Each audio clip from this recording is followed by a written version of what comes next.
Cloud9 Daily Restore is gaining popularity for its claims of supporting liver detox, improving mood, and promoting better sleep.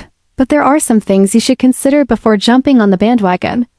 While the supplement includes ingredients that are commonly associated with general wellness like milk thistle, ashwagandha, and melatonin, the truth is that these components, although potentially helpful, are not miracle workers.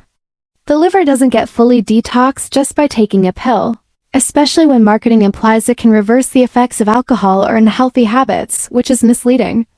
Another concern is that the product is not FDA approved, which means there's no official regulation ensuring its safety or effectiveness, and that's something you definitely want to keep in mind. The endorsements it shows off feel vague, with no clear evidence of real experts backing it, and the absence of proper side effect warnings is also a red flag, especially since ingredients like ashwagandha can interfere with medications or certain health conditions.